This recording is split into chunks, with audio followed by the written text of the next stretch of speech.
سلام به همه رفقای گل، امیدوارم که حال همتون عالی باشه و امروز هم برگشتیم با اخبار حواشی جنجالی که تو یوتیوب فارسی پیش اومده. خب دوستان، بعد از گذشتن تقریبا 2-3 روز از برگزاری ایونت جنجالی نیما تکیدو، متاسفانه خبرهای جنجالی تری هم به گوش میرسه و اتفاقات بدی برای نیما افتاده. همونجوری که تا الان متوجه شدید، نیما بعد از برگزاری این ایونت متاسفانه پاش شکست و به بیمارستان راهی شد و شرایط خیلی بدی داشت. ولی مثل اینکه این شرایط بد هنوزم دست از سرش برنمی‌داره و وارد مرحله بدتری هم شده. همونجوری هم که توی تصویر بالا دارید می‌بینین، اکانت یوتیوب نیما تکیدو بسته شده و پروفایلش به تصویر بالا تغییر پیدا کرده که توش نوشته شده به علت انتشار محتوای مجرمانه این صفحه بر حسب دستور مقام محترم قضایی مسدود شده. خب دلیلش رو که تقریبا هممون میدونیم، وقتی که یه همچین ایونتی برگزار بشه و تو این ابعاد باشه و حواشیش زیاد بشه و همه گیر بشه، خب طبیعتاً یه سری اتفاقات هم ممکنه براشون بیفته دیگه، مخصوصا برای نیما که خب حواشیش این چند وقت و بعد از اعتراضاتی که پیش اومده بود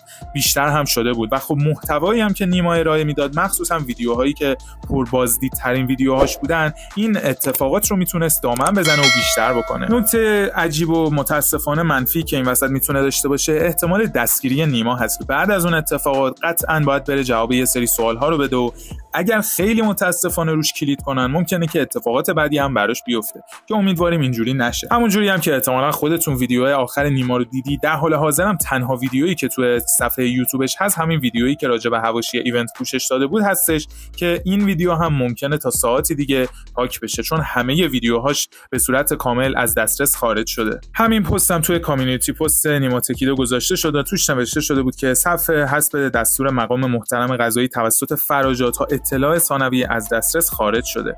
پروفایلی هم که توی چنلش گذاشته شده بود و اینجا هم به عنوان یه پست گذاشته شده بود که متاسفانه مثل این که این قضیه ها ادامه داره و بزرگتر از چیزیه که فکرشو می‌کنی. از طرفی بازخوردهایی که توی رسانه‌های دولتی به این ایونت داشتن هم به نوع خودش جالب بود. برای مثال یه ویدیویی وایرال شده بود که در ادامه اون ویدیو رو براتون میذارم تا با هم دیگه ببینید. آقای اکبری چه خبر؟ خندم میگیره آخه خانم عزیزاده، اینو میبینم. آقا به ما هم نشون بدید که ما هم بخندیم. همه میبینن، شما هم کدور بینم، شما هم صبح مثل من بیدار شدید دیدید یکی داد میزنه نیما، اون یکی قش میکنه، اینا یه همچین تصویری هم دیدی؟ منم والا شوکه ببینیم شدم. با هم.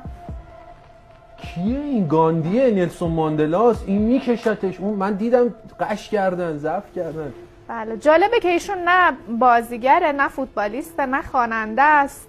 یه شخصیتیه که با یه فراخوان فکر میکنم 10-15 هزار نفر رو دور خودش جمع کرده. شما میدونید کیه؟ یه استوری هم گذاشته. عزیزای دلم بچه‌ها، ما 5000 تا بلیط اوکی کرده بودیم، حتی تا 15000 نفر هم آماده بودیم، تدارک چیده بودیم، ولی تخمین میزنم بیشتر از 50000 نفر اومدن. از سوسخسی معروف‌ترین. یعنی سوسخسی اگه سرمایه اجتماعی ایشونو داشت الان کشورها فتح کرده بود. 1 میلیون دنبال کننده داره تو یوتیوب. خانم عبدالزاده والله من ندیده بودم. یعنی مثلا صبح هم مردم برام فرستادن، هم سریع اومدن به دوستان گفتم بچه‌ها این کیه؟ گفتن بله، منم اسمشون رو نشنیده بودم و طی این اتفاقی که افتاده و این فراخوان متوجه شدم که همچین کسی وجود داره. آره، توی یوتیوب مثل اینکه حالا راجع به تکنولوژی و طنز و استریم و اینا کار انجام میده. حالا نمیدونم صفحه‌شو داریم یا نه، اما نکته جالب اینه که این سرمایه اجتماعی چجوری جمع کرده. لقبش هم نیما تکیدو یا تکیدو باید باشه. لقبش نیما تکیدو، اسمش هم نیما رضاییه. مثل اینکه رضاییه.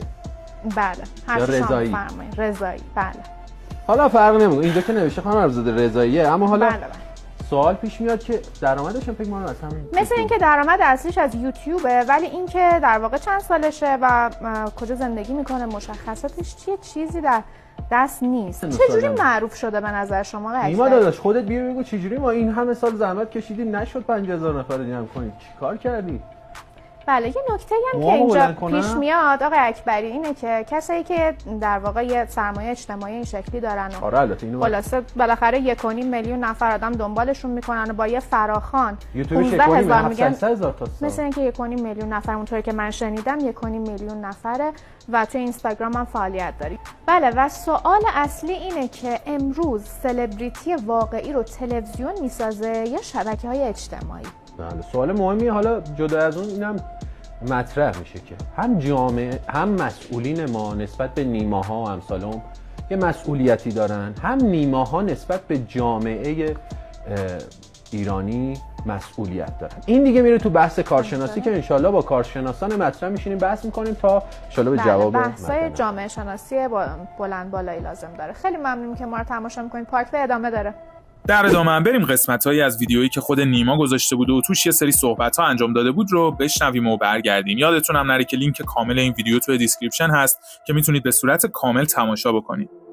به به به به. سلام علیکم به عشقای خودم. امیدوارم که چطورتون عالی باشه. دورتون بگردم. خیلی خوش اومدید به ویدیو جدید. من اینا رو یه دقیقه بذارم کنار، الان میام. خب موضوع این ویدیو از چه قراره و تو این ویدیو قراره چه اتفاقایی بیفته؟ یک، اینکه یه سری توضیحاتی راجع به ایونتی که برگزار کردیم میخوام بدم، اینکه چی شد، چه اتفاقی افتاد، من چی شدم، کلا چی شد. دو، یه صحبتی هم دارم با یه سریا که به نظرم خیلی مهمه و باید بهش پرداخته بشه. خب من قبلش بچه‌ها لازم بذارم این رو.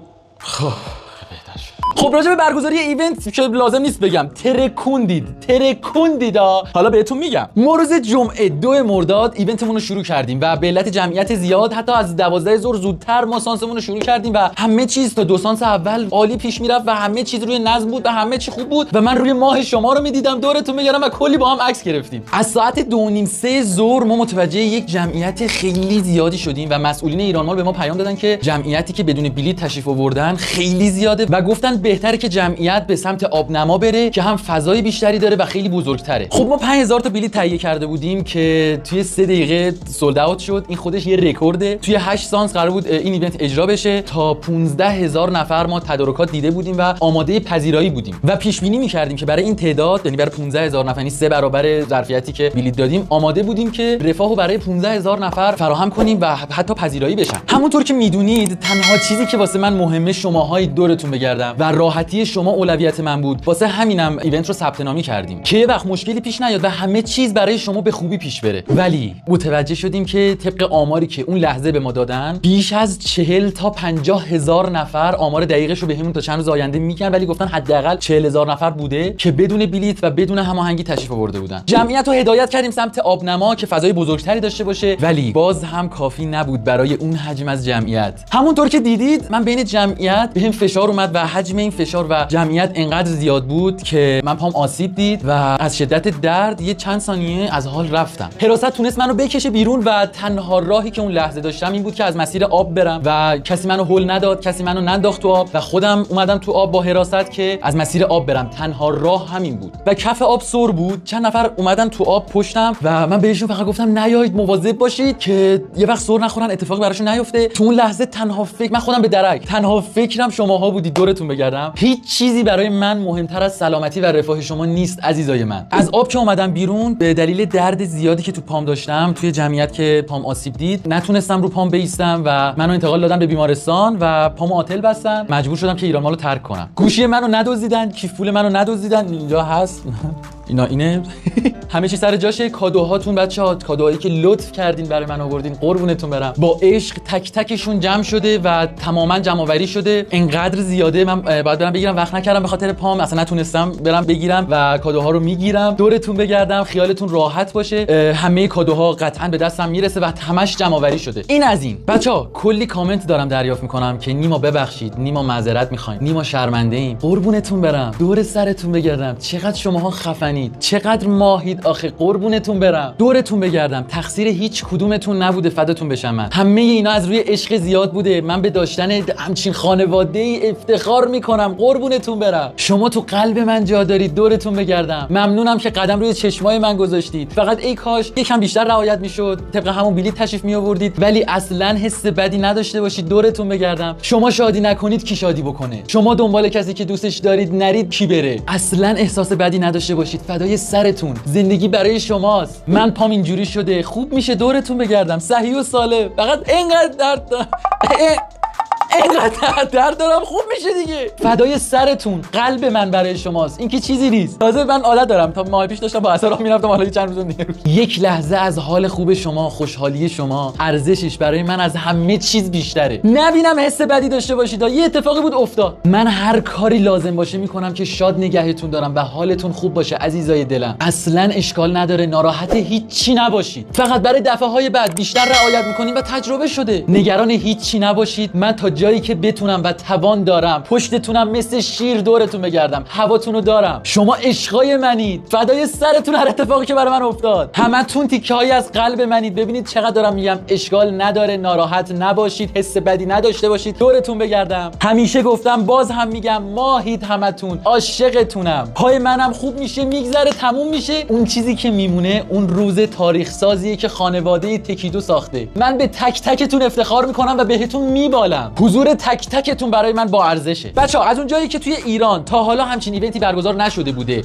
و برای اولین بار داره این اتفاق میفته و تازه قضیه ایونت داره جا میفته، لازمه یه سری فرهنگ سازی‌ها انجام بشه و من احساس میکنم وظیفه دارم که یه چند تا نکته رو بگم. اول اینکه حالا برای دفعه‌های بعد میگم، چه من چه کسی دیگه ایونت برگزار کرد، لطفاً به قانون و مقرراتی که برگزار کننده ایونت میذاره حتما گوش بدید و رعایتش کنید، چون همش به نفع شماست. شما راحت‌تر و قشنگتر توی اون ایونت و تو اون فضا حضور پیدا میکنید. مثلا اگه بلیت گذاشتن، لطفاً طبق همون بلیت و طبق همون مشخصات بلیت، طبق همون ساعتی که تعیین شده تشریف بیارید. وقتی به مکان ایونت رسیدین، صحبت‌های کارکنان و حراست اونجا رو گوش بدید. اگر اونا حرفی چیزی میزنن، قطعاً یه اتفاقی افتاده که دارن اونو میگن، قطعاً اونا نمیخوان شما رو اذیت بکنن و برعکس میخوان نظم رو برقرار بکنن که شما راحت‌تر باشید. و مورد بعدی این که اگر سانستون و ایونت به پایان رسید، دم در خروجی وای نستید و خارج بشید از اونجا، چون اگر این کارو نکنید ایونت به طور کامل مختل میشه و کسایی که داخل ایونتن حتی ممکنه براشون خطرناک باشه و مشکل ساز بشه. همین چند تا نکته رو رعایت بکنید، ان شاءالله برای ایونت ها و دفعه‌های بعد همه چیز بهتر و عالی‌تر پیش میره. این اولین ایونت یوتیوبی و سوشالی بوده که به این حجم و این بزرگی برگزار شده، با این حجم از امکانات توی همچین فضای بزرگی، با این حجم از پذیرایی. قطعاً به ایونت هم انتقاداتی بوده، اولی بوده، ولی با رعایت نکاتی که بهتون گفتم، به مرور زمان همه چیز بهتر و عالی‌تر پیش میره. در آخر، بعد از شنیدن این خبر ناراحت کننده و جنجالی و شنیدن صحبت‌های خود نیما راجع به ایونت، نظرتون چیه؟ خیلی خوشحال میشم اگه ویدیو رو لایک نکردی حتما لایک کنی، نظرت رو برامون کامنت کنی و مهمتر از همه اینا، کانال رو ساب کن و زنگوله رو بزن تا اولین نفر از اخبار حواشی یوتیوب فارسی و رپ فارسی با خبر بشی.